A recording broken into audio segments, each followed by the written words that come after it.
தமிழ்நாட்டில் திமுக வளர்கிறது. ஒரு 4 பேர் இருந்தா கூட ரயில மறிக்கிற அளவுக்கு காங்கிரஸ் வளர்கிறது. அண்ணாமலை பல இடங்கள்ல சுற்றுலா போய் போராட்டங்கள் நடத்தியாவது பாஜக வளர்கிறது. தமிழக வாழ்வுரிமை கட்சி வளர்கிறதா? தமிழ்நாட்டில் இருக்கிறதா? தமிழ்நாட்டில் வளர்கிறது என்பதற்காகத்தானே இன்னைக்கு பல பேர் துள்ளி குதிக்கிறாங்க. இன்னைக்கு வேல்முருகனுக்கு இத்தனை எதிர்ப்புகள், அடக்குமுறைகள், ஒடுக்குமுறைகள் இது எல்லாம் வருது அப்படின்னா வேல்முருகன் வளர்கிறான் என்பதால் தானே வருது.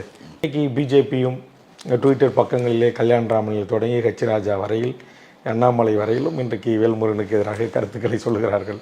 கடந்த காலம் தமிழ் சார்ந்த போராட்டங்களிலே நான் பாம்பு விடுவேன் என்று சொன்னால், கடந்த கால தலைவர் தமிழிசை நான் கீறி விடுவேன் என்றதெல்லாம் உங்களுக்கு தெரியும்.